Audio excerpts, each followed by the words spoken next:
Welcome back to the Kosi Arsenal channel. My name is Kosi. Welcome back to a brand new video. Arsenal are advancing on a deal to sign Viktor Gyokerez this summer after completing the signing of Martin Zubimendi. According to Alex Cook on TalkSport, Arsenal have been rivaled by Manchester United. United have now backed out of the deal as they believe Arsenal are going to be taking Viktor Gyokerez this summer. Andre Bata is working tooth and nail, day and night to get the deal done, and the player doesn't have a problem with signing for us, and personal terms should be no problem. However, Arsenal have got a problem. Real Madrid are interested in signing David Raya as a potential replacement for Thibaut Courtois. Another player they're looking at is Martin van Bruggen at Brighton, but David Raya is high up there on that shortlist of players Madrid want to replace Thibaut Courtois. So we'll be talking about that as well. Mikel Arteta is looking at signing another left back.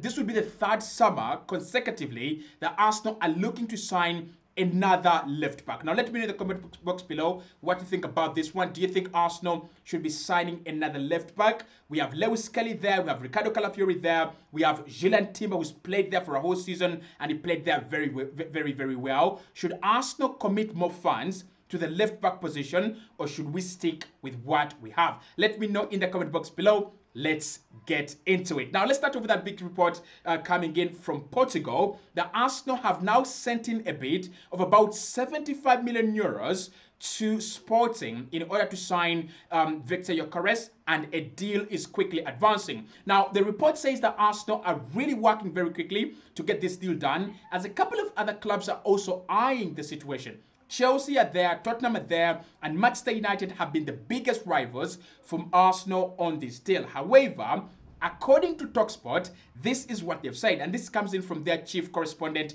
on transfers, that is Alex Cook. He says Manchester United have now given up on signing Viktor Gyokerez as they believe that he's going to be going to Arsenal. Other clubs as well don't want to mess with the deal. They don't want to interfere with the deal. They believe the player wants to go to Arsenal, and they believe Arsenal are going to get this deal done. So, personal terms not a problem. We have already covered that on the channel extensively. Arsenal are willing to give him about 10 million euros per year. That's about 200,000 per week. And of course, on a 5-year deal, and that should be enticing enough. The player loves the project as well as his management. They love the idea of him coming to London and playing alongside the likes of Saka, the likes of Odegaard, and the likes of Martin Zubimendi, who will be joining us this summer. Now, I think what Arsenal are trying to do here, and we've talked about this on the channel before, Andre Bata is a very good sporting director. And one of the characteristics of good sporting directors, they will get deals done and identified very quickly. So if you think about what he has done at Atletico Madrid, you look at the Julian Alvarez deal, all of us were like, there's no way they're going to get the Alvarez deal done. There's no way Manchester City are giving them Julian Alvarez. And he completed that deal. And then in the same summer, he signed Alexander Soloth from Real Sociedad. And in the same summer, again, he went to Real Sociedad and got one of their best centre-backs. So I think Andre Bata is just transforming the way Arsenal think, do, and negotiate transfers. Because this is next level, sporting director work. After signing Martin Zubimendi, 24 hours later, Arsenal are now advancing on a deal for Viktor Gyokerez. That shows you, and that tells you everything you need to know about our new sporting director. Now, for me, that's what I want to say. About 75 million euros is kind of too much for an initial offer. I think Arsenal are preparing, and we are still preparing that bid. I think it's in the pipeline. Fabrizio has said Arsenal are there, and David Ornstein has said Arsenal are there. They're considering two players, Viktor Gyokerez and Benjamin Sesko. So those two players are our priority options in that area. Does that mean that Arsenal have now zeroed down on Viktor Gyokerez? Possibly, because I think Gyokerez being 75 million euros and Sesko being 90 million euros, there is a world of difference. I mean, this is not Bitcoin. These are players, these are transfers, these are real gambles. And for you to pay 90 million euros for Benjamin Sesko when you have Viktor Gyokerez for about 75 million euros, it wouldn't really make a lot of sense. So I think what Arsenal have done here, and any other club that is so good would actually do this, they have looked at the market and they have identified the one player that ticks all the boxes of a good transfer for Mikel Arteta, for Andre Bata, and for the club. A player who can get you goals, 20, 25, 30 goals, I think won't be a problem for Viktor Gyokerez. We have seen him at, Sporting scoring 50 goals a season, scoring 40 goals a season. That's the kind of player that Andre Bata really wants to sign for us. And again, secondly, you want a player that financially makes sense. Šeško is young. He's just 22. So at 90 million euros, it makes sense. In today's transfer market, it actually makes sense. But if you have Viktor Gyokerez available, if you have Victor Osimhen available, if you have Jonathan David available, if you have Oli Watkins available, that Benjamin Šeško deal doesn't make any sense. So I think Arsenal have understood that the striker market is going crazy, right? And there are no good strikers, and the little ones that we have, they're going to cost a lot. That's why we are moving quickly to sign Viktor Gyokerez. So we've been told that Andre Bata is working quickly on this one, and personal terms shouldn't be a problem. I expect this one to be our second signing of the summer. I've said before in an earlier video that the only reason as to why Gyokerez would not sign for us quickly is if either one club comes in and they're willing to match Arsenal's offer in terms of wages and also in terms of the transfer fee. And secondly, if Sporting really say, we don't want to sell him now, we want to sell him in July, in order to balance our books, right? That's the only way Arsenal will look at other players and maybe not Viktor Gyokerez, coming first. But apart from that, Arsenal need a striker. That position is our main, it's our main position. It's our main target for this summer to strengthen. There is no way we found a striker and we're not going to pounce on that. So I'll be reporting more on the Viktor Gyokerez deal, but what you have to know is that we're looking at two options, and Arsenal are most advanced on the Viktor Gyokerez deal other than the Benjamin Šeško deal. Now, just to clarify, Arsenal have not given up on Benjamin Šeško. It's just that they have decided it's better to go for Viktor Gyokerez. And if we sign Viktor Gyokerez, if we get Viktor Gyokerez, then the Benjamin Šeško deal will not happen. However, if anything happens to the Viktor Gyokerez deal, then 100% we shall see something happen on the Benjamin Šeško front. Now, Real Madrid tried to sabotage the Martin Zubimendi deal, as confirmed by Fabrizio Romano. This one is done, dusted, and sealed. But Real Madrid, according to Hands of Ozil, one of those very, very reliable accounts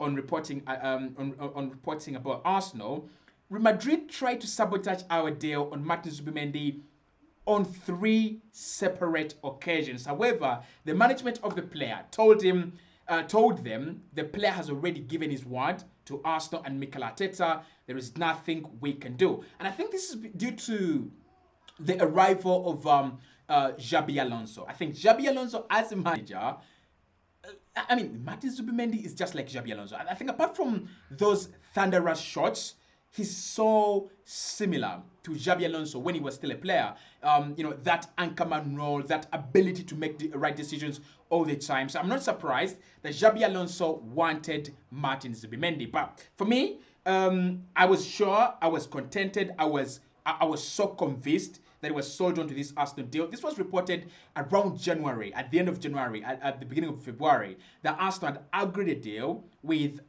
Real Sociedad and Martin Zubimendi. And that was reported by BBC, that was reported by the Daily Mail, big up to them. They broke the story. That was reported by The Athletic. So you look at all the big houses were reporting the same story, that Martin Zubimendi was going to be an Arsenal player. So Real Madrid, they tried to sabotage the deal, but sorry, it didn't happen. However, Arsenal have got to look over the shoulder one more time. Madrid are trying to sign William Saliba, that much we know, but Arsenal are in poor position to get a deal done for William Saliba and extend his deal. Madrid, though, want another player from this Arsenal sign, and that player is David Raya. So Madrid are looking at a long-term replacement for Thibaut Courtois, and they have identified 2 players from the Premier League. One is Martin van Bruggen at Brighton, and the other is David Raya. Now, Madrid believe that Martin van Bruggen is an easier target to sign from Brighton, and therefore there's a higher chance they might sign him this summer. But David Raya is also on the shortlist, and he has been considered. I don't know what Madrid call themselves, but they've got balls. They've got some golden balls. For you to come into Arsenal and think about signing David Raya, a goalkeeper that just signed for Arsenal last summer. You've got to have real balls. But we know Madrid are Madrid, and many players really love the idea. They would love to entertain the idea of playing for Real Madrid under Xabi Alonso, probably winning silverware, winning the La Liga, winning the Champions League as well. Although David Raya is Spanish, I don't think it's gonna happen. I don't see any way they're going to turn his head. If he was remaining with maybe 1 year on his deal or 2 years on his deal, that could have happened. If maybe Arsenal were looking at, if we had two good goalkeepers, if it was the situation where we had maybe Ban Leno and David Raya, maybe Raya would have said, I don't want to be second to Leno, I want to go. During that time when we had Emi Martinez and Ramsdale. But right about now, David Raya has been cleared as Arsenal's number one, certified number one. Premier League, Champions League, FA Cup. This guy literally plays in every competition that Arsenal are in. It looks like we don't have a second goalkeeper. How many times have we seen Setford in goal? How many times have we seen Neto in goal? It's always Raya. Now, of course, Mikel Arteta wants to sign Joan Garcia. And maybe that could change everything. Maybe Joan Garcia comes in and maybe one season later, Mikel prefers Joan Garcia to David Raya, and maybe we drop David Raya. But at the moment, David Raya is one of the best goalkeepers in the world. I don't know. I can't even think about the price tag for David Raya. Maybe 100 million? Maybe 200 million? I don't know. I don't think Arsenal will sell. I don't think a deal could be done. But Madrid to be interested in 3 Arsenal players. I'm going to include Martin Zubimendi. Zubimendi, Saliba, and Raya. That tells you something. That a couple of big boys out there are looking at this Arsenal project and they're like, we could get some players there. If you want a good center forward, you can't come at Arsenal. We don't have any. But in terms of good midfielders, there's Declan Rice there, there's a Martin Odegaard there, there is a Thomas Partey there, there is Kai Havertz there. So this Arsenal project has matured into a team that others will look at to fear, but others will look to take advantage of. A Real Madrid will want a David Raya, a Real Madrid will want a William Saliba. And the only way for us to keep these players is to win, right? There is no other way we are going to keep these players. Even the likes of Manchester United, that Cristiano Ronaldo, they had huge amounts of money. They could have kept Cristiano Ronaldo. It's so hard to keep players from signing for Madrid. It is so hard to keep players from signing for Barcelona. It is so hard. The only thing you've got to do in this day and age, give them a very good salary that reflects their status, but also win. Win the Champions League, win the Premier League, win whatever competition you can. If you look at Liverpool in the last 5 years, they have sold players. Mane did leave, but Mane left after winning everything with Liverpool. Salah is there, Van Dijk is there, and all the players, the few players that have actually left this club, that have been part of the core, have left after winning absolutely everything. So if Arsenal want this project to go into phase 5 and phase 6 and phase 7, whatever the phases that we're trying to complete, we've got to win silverware. That is the only way you're going to keep top talent at this football club. Now, talking about top talent, Mikel Arteta is looking for top talent in a certain area of the pitch that none of us thought Arsenal would be looking into, and that is a left back. Now, this comes in from Jacob Benz, who says Arsenal are very, very serious about signing a new left back. Now, we've been linked with Milos Kerkez at Bournemouth. We have been linked with Jura Hartog at Ajax as well. And I looked at those two links and I was like, it is not enough, is it? It's not enough for us to say Arsenal will sign a left back because we want Milos Kerkez, or we are linked with Jura Hartog. For starters, Jura Hartog had a very good season with Ajax, and Milos Kerkez has had what a campaign with Bournemouth. So maybe it's just these players are informed, and their agents, or maybe whoever is managing them, is trying to draw attention to their players. But it's coming out to be true. Arsenal want to sign another left back this summer. But for me, Arsenal don't need to sign a left back. At least not now. We need to focus funds elsewhere. Julian Timber is there. You have Tomiyasu, who's not going to leave. You have Calafiore and Lewis Kelly. Why the hell do we need to add another left back? Because we are losing Kirantini and Alexander Zinchenko and maybe Kivio. No, I don't think Arsenal need a left back. I think what we could do is just go out there and find a very good young centre back that can, play across the back line. Maybe someone like Dean Houston, maybe someone like Alejandro Bastoni. I'm kidding, he's too expensive. But someone like that, a player that can come in and do that kind of a Julian Timber effect. That kind of player that plays across the back line and is so comfortable. So hit the like button, subscribe to the channel as well. Lots of stories coming your way on this channel. Lots of stories coming your way from the transfer market. Arsenal making advances in a couple of deals, and I'll be here to report everything for you. See you very soon.